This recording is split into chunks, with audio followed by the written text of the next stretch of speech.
welcome to the Aggressive Life. I'm betting you know where you were on Monday night, January 2nd, 2023. A night in infamy. Who was that who said that? Dirt? That was... I'm not very good at history. Oh, come on. That was a night that will live in infamy. That was FDR, right? I'm going to believe you. Yes, okay, here we go. It wasn't. That night, right before 9 o'clock, the Buffalo Bills safety Damar Hamlin collapsed on the field during Monday Night Football, just a few miles from where I'm sitting right now in my adopted hometown of Cincinnati. Medical personnel brought him back to life, or tried to bring him back to life, and the nation held its breath as he was transferred to a local hospital. In a moment, the rallying cry, quote-unquote, "Pray for Damar," or thoughts and prayers, was seen everywhere, from signs in the stadium to social media platforms the world over. What I love about the man we're hosting today, and I've been wanting to get this guy on for a while, he's a very busy guy, very important guy. Apparently, he's not very busy and very important in March, though, right now. That's right. This is the time to do it. Right. So he's pretty much like the rest of us, a loser nobody in March. But, at the time, we couldn't really get him. This guy made an aggressively bold move on primetime TV with the nation watching his show. Dan Orlovsky from ESPN, who spent 12 seasons in the NFL, drafted by the Lions in 2005, played college football at the University of Connecticut. Amazing pinpoint accuracy. What he did, this is so crazy. He didn't just say prayers for Damar. He actually prayed. Like someone actually saw him pray. Wow.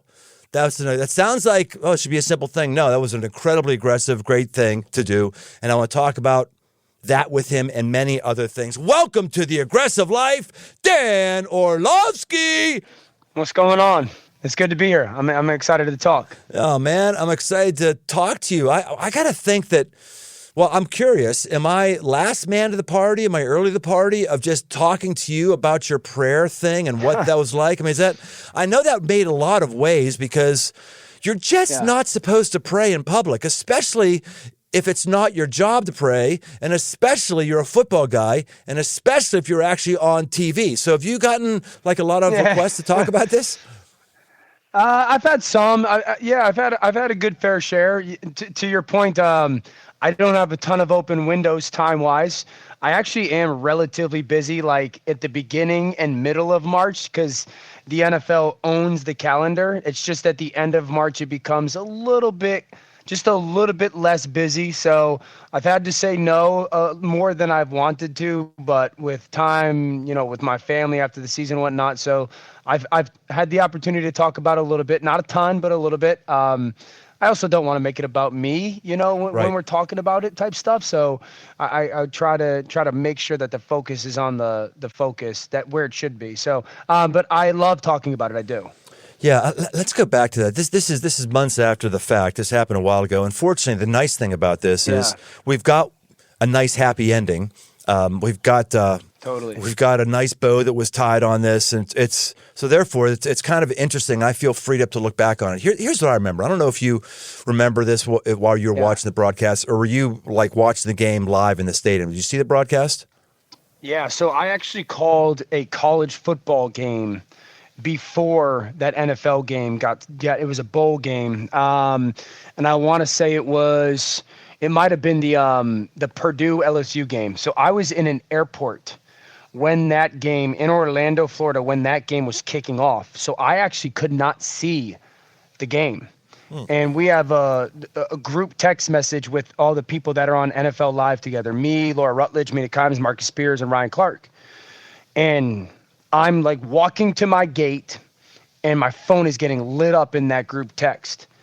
And I'm going, I see all these like, oh my gosh, Damar. What? So I see all these texts and I respond back like, what happened? And Ryan Clark responded, Damar Hamlin just fainted on the field. And so my thought was like, what? Like, what? What are you on the sideline? Something like that. And then Ryan FaceTimed me. I was like, this is different. This is not normal. And that's when I was like, RC, I'm not even at a TV, like, what's going on? And he expressed to me what went on, and I could, again, feel his words. And that's when I was like, I got to get to a TV, and I caught it real time it happening. Man, it was intense. It was probably the most uniting thing that we've had as a nation since 9/11. Maybe the only other thing that's uniting us, or at least Republicans and Democrats, is that TikTok sucks and should be banned. I'm like, other than those three things, there's like, where Americans are just kind of at each other all the time, and like we all came around that. It was really a powerful and profound moment, I think, for our country. Totally. When I started to watch it live, everybody in the airport was completely locked in on the televisions. And you could see it was a very big deal to everybody. And I remember sitting with people being like, you ever seen anything like this? And I've never seen anything like this in my life. And it was scary for a person who played. I have sons who play. Like, it was a very scary thing to sit there and watch unfold on television. It was scary. It was awful. And at the same time, my situation watching is I was a bit surprised. Like when it happened and all that was left was the three announcers. I don't even know who they were. I can't remember their names. And let's not even tell their names if we think about them, because I'm going to be critical of them for just a moment here. Whoever their names were, they just all of a sudden they were given the ball. There you go. No game. You got to talk. Carry us here. Figure it out. I just sat there going, I don't understand how these professional communicators have nothing to say. Like, nothing to say. They can't string coherent thoughts together. Is it because I'm thinking to myself, I was thinking, is this because they only know football and they can't talk about anything else?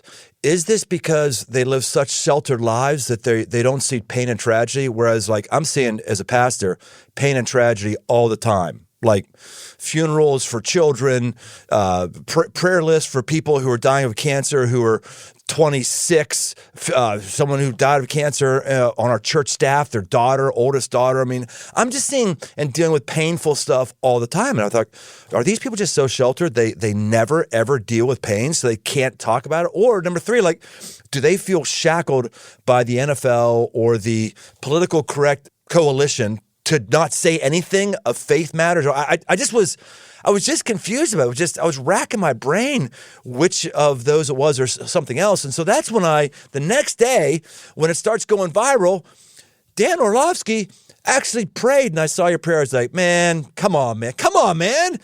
Like, wow. Put your freaking faith on the line, living your faith for people to see, having a coherent prayer that was sensitive. Dude, way to be aggressive. It was fantastic. Thank you. No, thank you for that. Yeah, like, I think in the moment when the game is happening, for Troy and Joe, you've never witnessed anything like that in your daily profession, for sure. And there's no guideline, there's no playbook, there's no knowing what's next. And I think that they were as in shock as everybody witnessing what was going on. And I think it's just a very difficult situation for them to be in. I think, what happened over the next 24 hours, obviously I go to bed, and you still don't know exactly what happens. And so your mind's racing. What happened? I've been around football for 30 years. I've never seen that. And then you wake up the next day and you start paying attention to the television of what's going on and your reports and this and that. And then for me, I kept hearing thoughts and prayers. And those are awesome. They're awesome. They matter. They do. But I had just thought to myself, like, I wonder what would happen if anyone just actually prayed for Damar. Because I think we live in a world where, this is not anyone's individualized fault, but like, we are very on to the next people, because everything is so rapid in our world today. And it's really easy, I'm guilty of it, to say thoughts and prayers. And I just, thought to myself, I wonder what would happen if someone just stopped down and actually action rather than words, and just prayed for Damar. And it was one of those, like, feeling God tug at you type of things, and feeling God kind of pull at your heart. And, I called the producer that was producing NFL Live that day, and I told him, like, hey, this is just something I might do. I don't know if I'm going to or not. I don't want to blindside you if I do. I just want to let you know. And he was like, you be you. I'm never going to not tell you to be yourself. He said, I have one request. If you are going to do it, let Laura and Marcus know, because they're on with me.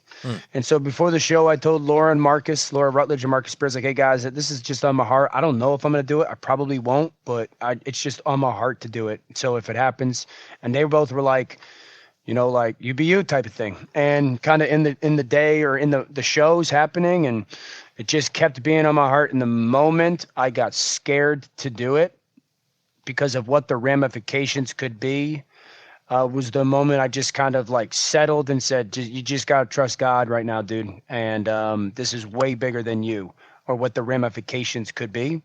And that's kind of what led to what happened on TV. That's fantastic. So just as I understand here, you counted the cost ahead of time. You thought about it. You honored your authority figure, which is your producer. Bible talks about honoring authorities. You let in, your teammates, the other people who are in the booth with you, and then you had to play it by ear. And you're saying at the last minute, you're like, I don't know. But then you had that nudge to push you over and go for it. Is that right? Yeah. The moment where the moment where fear was like, I was scared. I was like, yo, like, am I really going to do this? And because I'm very aware what prayer is and how it's viewed by some people, and it's not normal on television, certainly not on the station that I'm on. And, I was very aware of that. And, kind of that moment where I got scared to do it was the moment where, as a young person, our team chaplain in Detroit, Dave Wilson, used Dave? to always say the R in real. Yeah, I know Dave. Of course. Yeah, God, Dave married me, my wife and I. Oh gosh, of course you know. Right, he was the chaplain for the Lions way back when. I just was texting him today about something. Wow, small world. Yeah.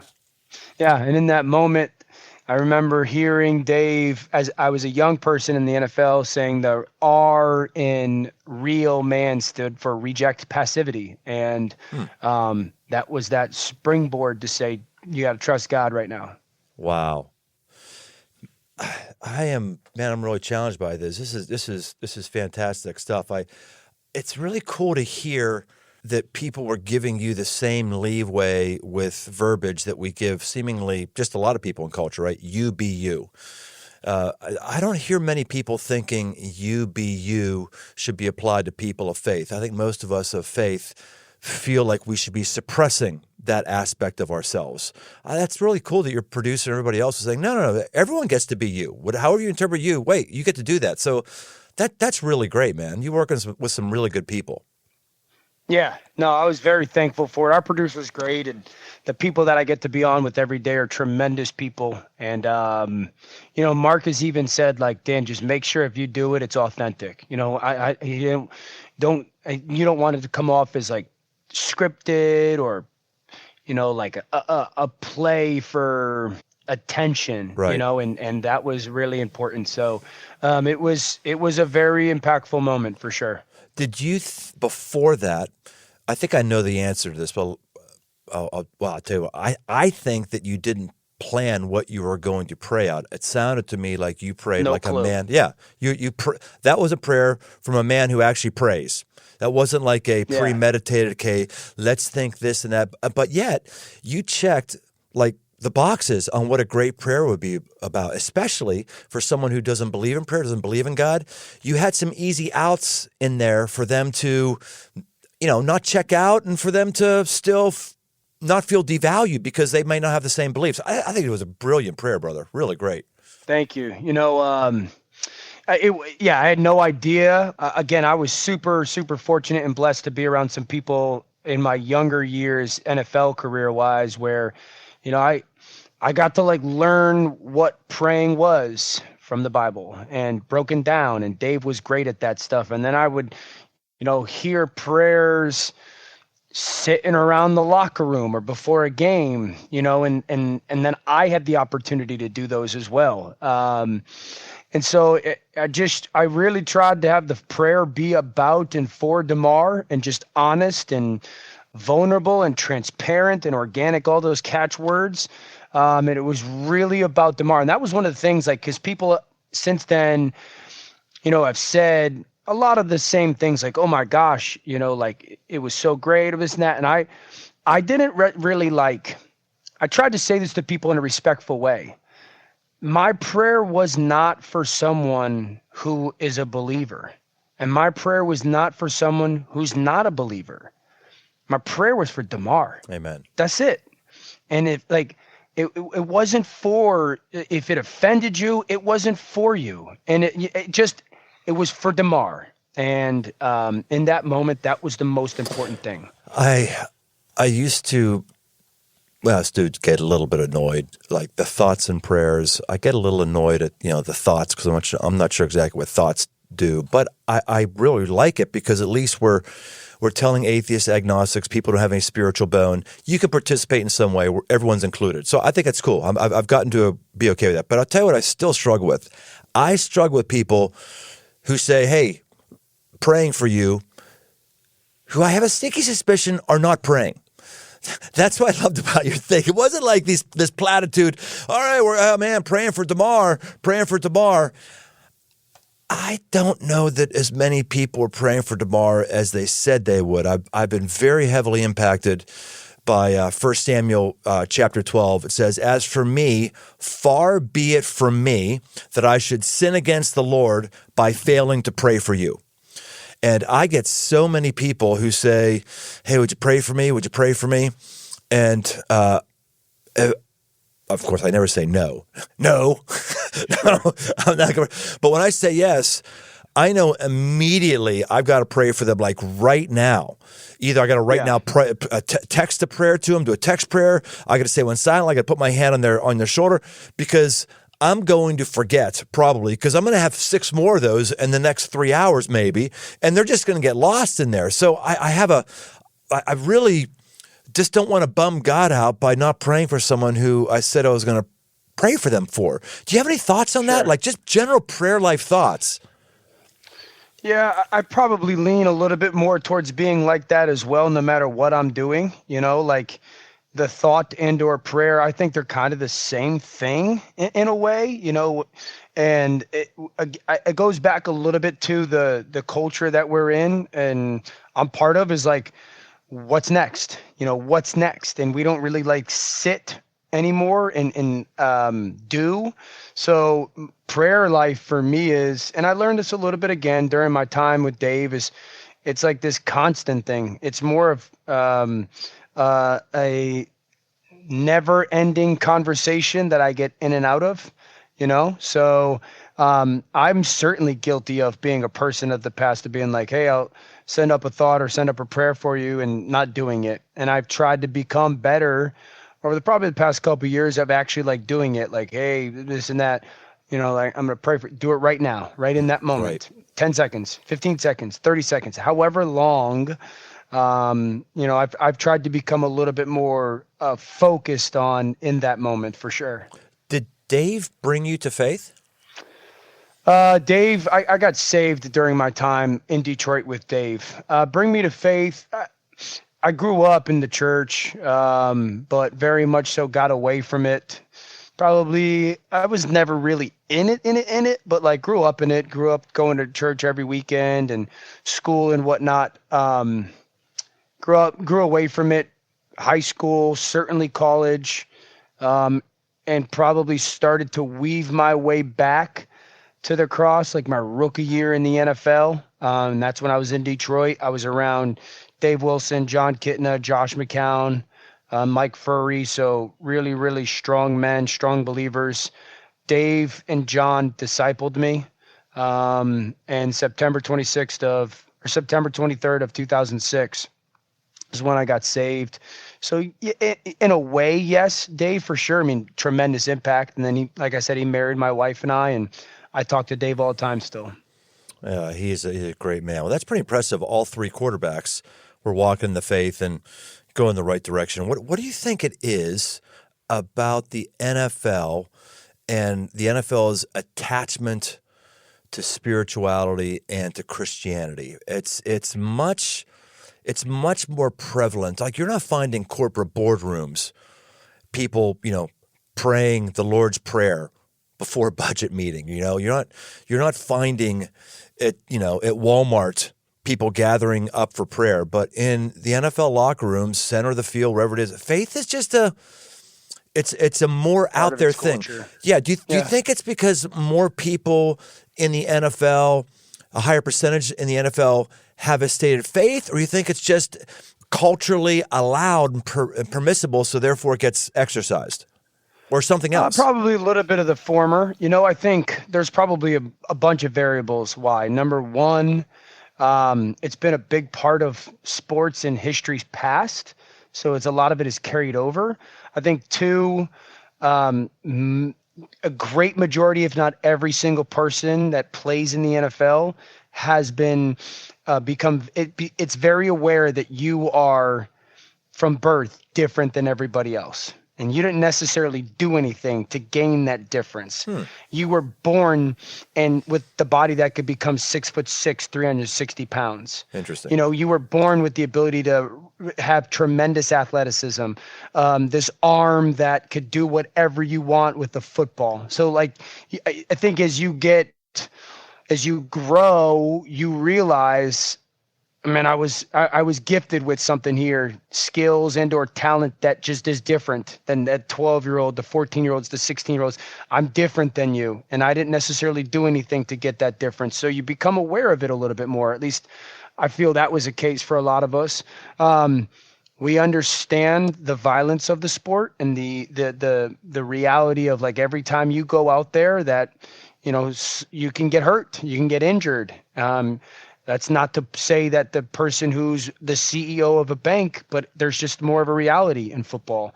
I think we understand, the tough times and the hard times and the fears and the doubts a little bit more, because our job is dependent upon performance on a daily basis. And I think you feel that a little bit more. And so you look towards something else for strength, in those moments of self-doubt and the kind of battle of the mind, I think is a little bit more prevalent in football and certainly in sports. That's fresh. I hadn't thought about all those variables, especially that a good number of players recognize they hit the DNA lottery, and that maybe facilitates being humble. That's really interesting. I think that's one of the reasons why, like, a guy in a post-game interview, not every time, but one of the first things out of their mouth is like, I want to thank God right now. I don't think they're thanking God for the result. I think they're often thanking God for a big reason why I'm in this situation is because you blessed me with this skill or talent or trait that gave me the opportunity to be here. That's fresh, Dan. I interact with a lot of other peers, well, just a lot of pastors, period. That's my day job, pastor. I don't know if you know that or not. That's my day job. So I interact with a lot of peers of mine who've got churches, in the 5 digits up there, and I interact with pastors or no pastors who are, the 3 digits. And people are always surprised when I tell them that it's the larger church guys that are the most humble. Now, or maybe they're the most able to make themselves look humble. Maybe that's what it is. Sure. Maybe that's what it is. But I say, like, for myself, I know that I'm not this good. I know that, or I know that anything that has happened with me is not because of my self-discipline or stick-to-itiveness. It's just, God has blessed me and enabled me to lead a church, a great church, and have a really great salary. And I know there's people who pray more than I do, who are more moral than I am, who have fewer vices than I have, who are better preachers than I am, who memorize more scripture than I do, and yet for whatever reason, life in their ministry is a lot harder. And you're saying that a lot of NFL players are the same way. That's cool. Yeah, I think so. I think they're very aware of it, and I think that really leads them to that, kind of journey of thankfulness. I do believe that for sure. I really wanted to go down Dirt gives me these questions. You might ask this, ask that. He's got a lot of questions. I might get to him, but he's got a lot of football questions on here. We're going to get to football in a little bit, but I'm always fascinated to talk with people of faith who are living out their faith in the world. It's incredibly manly, incredibly godly. So I'm going to stay on the faith track here for a while. Are you comfortable doing that? Yeah, whatever. Right. I'm an open book, of course. Great. So you mentioned a word that some listeners might be really confused by. You said, I got saved. What does that mean for you when you say, I got saved? Yeah, I think that the simple way that I would describe it is that I had that journey and then singular moment where I gave my life back to Christ. That doesn't mean that I live in perfection. That doesn't mean that ever since then I haven't made a mistake. I think it's, like I was living this life I was good. I was like a good person. I wasn't a bad dude. I felt like I was a really good teammate when it came to sports. But my life was solely focused around me. That's all, me. And I think that journey and then moment I got saved was when I decided to, I don't want to decide to say like the moment where Christ became more important. Living for and with Christ became more important than the things that I want, like the things that I crave, the way I want to be. That moment of getting saved, is very much so like me handing over the keys or me handing over the blueprint or the playbook and saying, I'm going to follow this one more so than following the one that I envision or the one that I want. The freedom that came with it for me, I was becoming a person I didn't want to become, the person that I always said I never would want to. And that was a real freeing thing from the things of the past for me, for sure. Saved for you, and in your nomenclature and what's in your mind, what are you saying, or what are you saved from? Saved from yourself? Saved from eternity without Jesus? Saved from? What? I'm curious what resonates for you and why you like that word. Yeah, I certainly think eternity. Like I grew up again in the church. I was baptized, so I don't know if eternity was ever since that moment when I was a baby and poured water on the head and from a priest, if eternity was sealed for me in that moment. I think saved from leading a life that had no representation of Jesus, and doing absolutely nothing to impact the kingdom. I think that's probably what my viewpoint on getting saved was for me in that moment, rather than eternity with Jesus. Because of being baptized, this is a guess, that's why I'm fascinated by it. I guess my feeling of it in the moment. Yeah, okay. Well, I'm not looking to have a theology discussion with you. Well, those are always fun. I'm just curious, for you when you say that. So that's cool, man. Yeah. That's cool. Dan, I approve of your answer and your thoughts. You're not going to have the podcast guy crack on you. This is really good, man. It's invigorating to find people who are living their faith and are out in the open with it. I think that's really refreshing. So well done, brother. Well done. Yeah. So I was, when you talk about it's invigorating to watch someone live out their faith, I think part of that, or a great part of that, is during that early part of my NFL career journey, I'll talk about Wilson, Josh McCown, John Kitna, Mike Furry. They were the first men that I was ever around. And I was probably 21, 22 at this time, when they were very outspoken Christians. I am a man of faith. And they lived that way, but also were like me.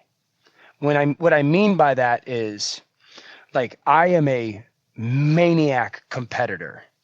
And I am a in-your-face personality, and I love to compete. I love to be tough. I love to, I guess, have a lot of qualities of traditional manlyhood. I don't know if I'm saying that the right way, but like wanted to, be like rugged and tough and in your face and competitive and talk a little trash and have fun in life.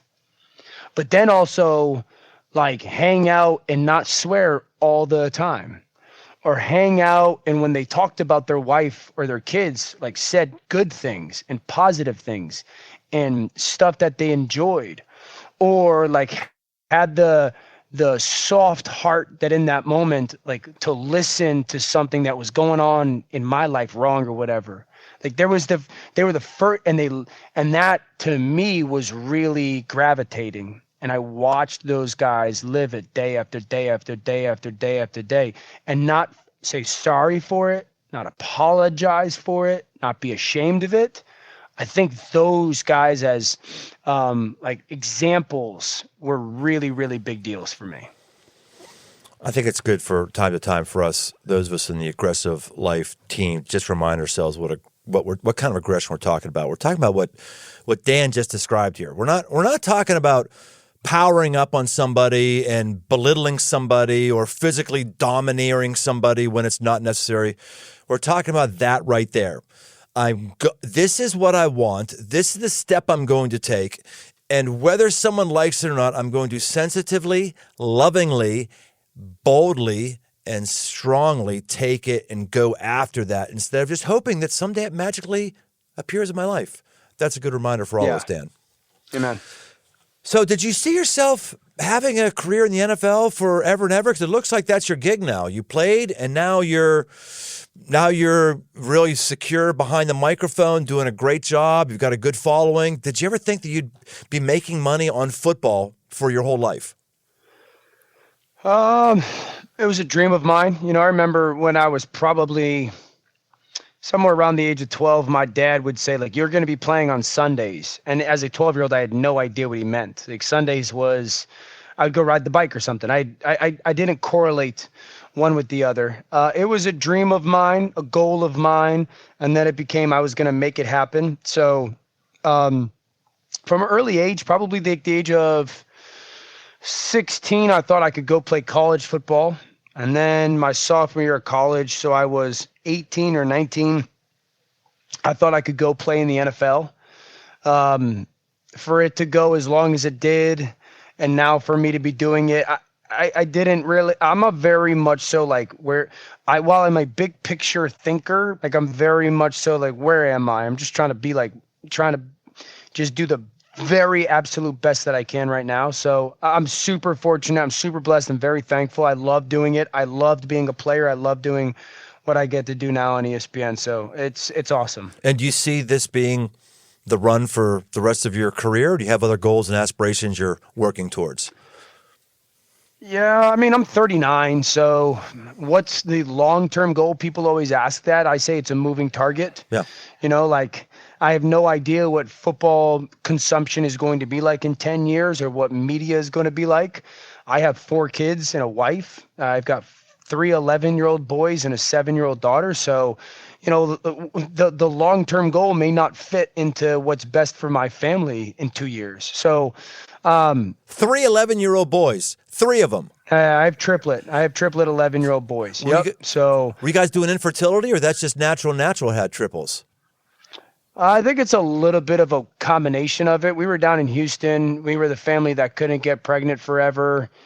Doctors kind of said, hey, there's these things that you can do to help. We did a process for about half a year with some doctor help that was unsuccessful. Then we did a couple infertility, unsuccessful. And then we did one and it worked. And, it went from having twins. My wife has twins in her family. It went from having twins to, the next week having triplets. So a little bit of infertility for sure. That's amazing. Having 3 boys right off the bat. Wow. Intense. Yeah. So going into your job, how do you prepare for your job right now? What's it look like? Yeah, I mean, the best way for me to tell you that is to give you my schedule, because I'm a big preparer. I was as a player. So football season is absolute pandemonium for me. It's 7 days a week and pretty nonstop. So Sundays there's NFL game day, right? So games start at 1 o'clock. I'm home on those days. I'll watch live football starting at 1 o'clock a little bit, but if my kids have something going on or they want to play, I don't have to watch the 1 o'clock games. Right around 3, 4 o'clock, I have an understanding of like what are going to be the main topics that we will talk about when I'm on ESPN Monday morning. I will start to rewatch the 1 o'clock games that are of utmost importance for Monday morning, probably around 4 o'clock in the afternoon. And then 7 o'clock will come. So I will watch from about 4 o'clock in the afternoon till about 10 or 11. I'll rewatch probably 3 or 4 of the Sunday afternoon games. I don't watch Sunday Night Football live that much just because of time restraints. I'll wake up Monday morning around... You can buzz through commercials. I assume you're watching a DVR or whatever. You're buzzing through commercials. Correct. I'm watching a expedited version. Yep. I'll wake up Monday morning. I live in Connecticut. At about 4 o'clock, I'll get picked up in a car, hop in the car. I will rewatch on the laptop in the drive-in from my home to New York City Sunday Night Football. So anything that I talk about Monday morning, I've already rewatched. So I know exactly what I want to say. I make cut-ups, all that stuff, send it into the show. I'm on TV. We have a meeting at 6. I'm on TV from 8 to 11 o'clock in the morning on Monday. I hop in a car. What do you mean you do cut-ups and send it into the show? What does that mean? Yeah, I'll take my cell phone, and if anybody's, followed me on Twitter or whatnot, I'll take my cell phone, and as I'm watching these clips, I'll be like, oh, I like that play. I'll take my cell phone, record, and I will kind of like break down the play with my finger of like, this is what happens on this play, and I'll send it to the show. And then they could take it to like the audio or video graphics people, and they could do what we call telestrations. So it teaches people what's happening on the play, so to speak. Got it. Okay. 11 o'clock or so, hop in the car from New York City, get driven to Bristol, Bristol, Connecticut. So it's about a 2.5 hour drive. On that drive, bang out the laptop, watch another 2 or 3 games. I'll do a show Monday afternoon. From Bristol to my home is about an hour drive. I'll watch another game. Wake up Tuesday morning. I get home Monday night, probably around 6:30. Tuesday morning, wake up at about 5. Immediately, I wake up, have a cup of coffee, spend some time in the Word. I watch 2 or 3 games Tuesday morning. Have a meeting, watch another game in the afternoon, go do television Tuesday afternoon, get home. Wednesday morning, repeat Tuesday. Try to get all my NFL stuff done by Wednesday afternoon. Thursday morning, wake up, and I call college football games on Saturdays. So start 5 o'clock in the morning preparing for the college football game, watching those games, checking out notes, all that stuff. I'm on TV Thursday from 10 to 6.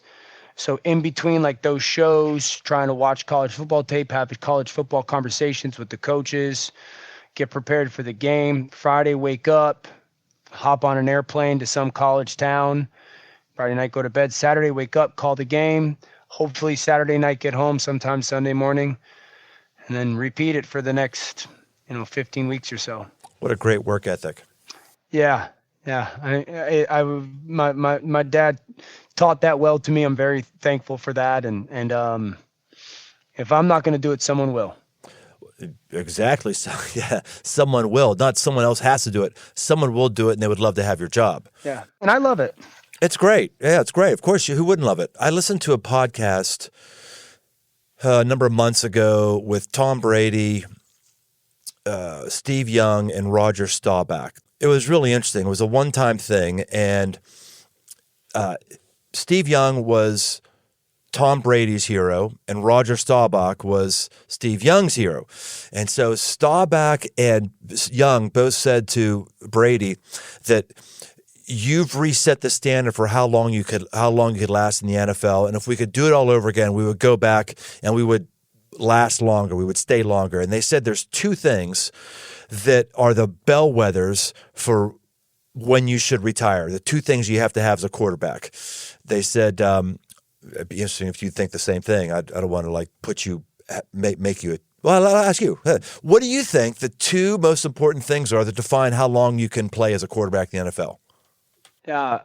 I think number one, if you don't love the hard parts and the grinds, the challenges of it anymore, I like that. that's a marker. That's a marker. And I think that when you no longer find when that joy is no longer the greatest joy in your life. Okay, well, they should have said those two because those are two excellent ones. Don't like the hard parts. That's good. They said arm strength and emotional recovery. You lose your arm strength and you just can't. That's what Staubach and Young were both saying. They said we couldn't recover from games. It was just too hard. It was really rough. And I thought about that for me and my own occupation. I thought, when do I know that I'm done? When do I know that my run's done as a quarterback of the organization that I am right now? It's been a really interesting thought. But what I thought about with that was with your work ethic, I don't think Tony Romo is as good as he was initially. I just think it's hard to stay on top of your game. And when you're a quarterback and you're being paid to break down defenses and you know everything that's happening in the league because it's your job, you can kind of skate on that for a couple years afterwards because of your knowledge base. But, man, once you get past 5 years or 4 years, 6, 7, 8, it's about your day-to-day work ethic. You're keeping yourself incredibly fresh. Do you ever see yourself getting bumped? I don't think so. No, I'm not wired that way. I love it. I find it fills my competitive void, partly, not fully, but trying to find things that other people can't or won't find. We live in a world when it comes to like the media, the football media world, where the fans are the smartest they've ever been. They just are, because of access and social media. The football fans are the smartest they've ever been. And if you aren't finding new ways to educate and entertain the fans, there's other places that they can go. And I think the second thing is, because of social media, if you go on TV and say something that is factually incorrect, you will be exposed instantly. Now, your opinion may not be agreed upon, but that's okay. It's an opinion that you can't be proven to be fact or not. But if you say something that is factually incorrect, someone could put it on Twitter and it could, in the matter of hours, just everybody knows about it. That wasn't the case 20 years ago. So I think you've got to be very, very, very aware of that. And that has to be something that you are very conscious of in this world. So all of your research that you're doing, give us to us straight, Doc. Do the Bengals have a chance in 2023? Bengals, as long as they got Joe, have a chance. He's that good of a player, Yeah, they absolutely do. One, he's still cheap. That's great in the NFL. So you still got a good roster. Jamar's tremendous. They've got to stay healthy. I mean, they were probably a healthy offensive line away from going to the Super Bowl this year. So they had to deal with the offensive line injuries this past year in the biggest game against Kansas City. So I'm a huge Joe Burrow fan. I have been since the moment I saw him play in the national title game versus Clemson. So it's fun to see how good of a player he's become. It's just tough when you're inside of a culture that has historically been a loser culture. I mean, you know a little bit about that with the Detroit Lions, right? The Detroit Lions equals Cincinnati Bengals for the most part over the last several decades. It's really hard to change that. Is one thing I say around here pretty frequently is doesn't matter what your vision is. Culture kicks vision's ass every day. It's the culture that wins, not your platitudes on the wall. And so seeing what Joe Burrow has been able to do coming into an incredibly dysfunctional losing culture. I'm sure there's people from the Brown organization would listen, but still, listen, man, you don't have the kind of futility they've had for 20 or 30 years before that without recognizing you have a dysfunctional and losing culture. He comes into that and he turns it around. It's really, really brilliant and amazing. Yeah. I mean, Joe is I don't know Joe, but by all accounts, special talent. I mean, you could hear the Heisman Trophy speech and raised the right way, cut from the proper things, the mentality. They've hit on their draft picks as a whole in Cincinnati. That's been a really big deal. When you get a quarterback that has the talent that he does, and then also the pulse that he has, that's how you have some of the success that they've had here recently. And it's good for the NFL. Yeah. All right, I want you to blow out one of your points here. I'm going to give you a chance to preach here. You can preach for 15 seconds, 30 seconds, whatever you want. And I'm just going to lob you what you said. I think it's one of the most inspirational quotes I've ever heard. You said, before you went on to pray on that ESPN Live broadcast that we talked about, you said, quote, I just kept hearing in my head, reject passivity. Reject passivity. Reject passivity. Why is passivity so evil? What is it that you're trying to fire yourself up to crush? Because we weren't born to be passive. We were born to be bold. God did not give us a spirit of timidity. And when Dave Wilson broke down, I think it's an acronym, right? Am I saying that right? Real man. Because there is a reality that a man in culture has been, we've lost our stinger in a way. We've lost our edge in a way. And, R was reject passivity, and then E was engage, and A was accept responsibility, and L was lead. And he was, these are the markers of a real man, not, what we might see on a movie or in a television show. These are the markers of if you want to be a real man. Passivity is easy. Passivity, we could pass it down the road. Passivity, we don't have to bear the burden of anything or potentially have to accept anything or responsibility for anything. We could give it to someone else. And, that's why in that moment, it was the opportunity to live that out and not just have it be a teaching from the Bible that I heard 15 years ago. That's fantastic. Well, hey, let's give a little final locker room rah-rah talk to everybody who's here right now. Hey, man, women. It's called the aggressive life. It's not called the interesting thoughts life. It's not called the things that I should believe. It's a nice thing to believe. It's called the aggressive life because we want to take action. There are so many things that Dan talked about here today. So let me just lob you up some softballs. Maybe actually pray instead of saying I'll pray for you. That's something you could do. Here's another one. I'm gonna text Dave Wilson as soon as I'm done with him. I'm gonna say, Dave, you understand there's a guy you've discipled, you've built into, who mentioned you at least 5 times.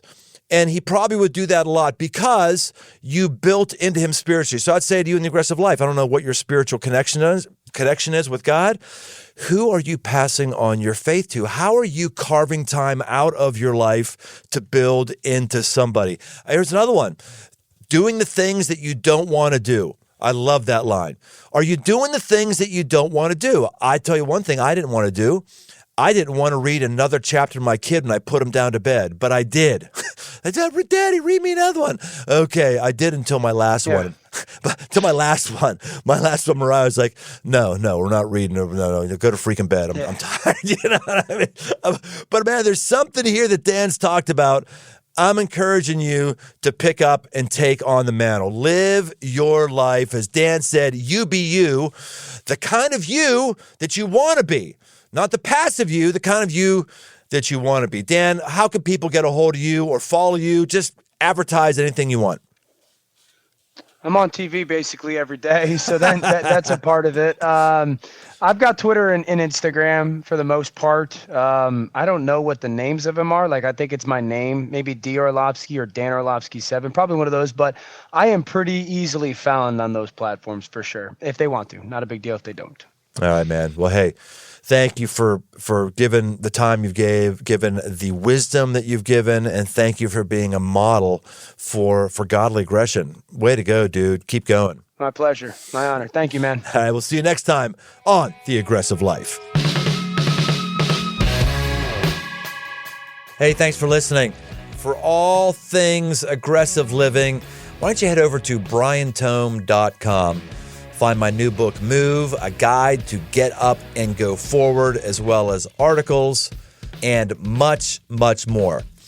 And no matter where you listen to podcasts, why don't you take a second and leave us a rating, leave us a review. It really, really helps us drive new listeners to the show. We want to help as many people as possible, just like we may have helped you. We want to help others. So why don't you help us out? And if you want to connect, find me on Instagram, @BrianTome. Aggressive Life with Brian Tome is a production of Crossroads Church, Cincinnati, Ohio.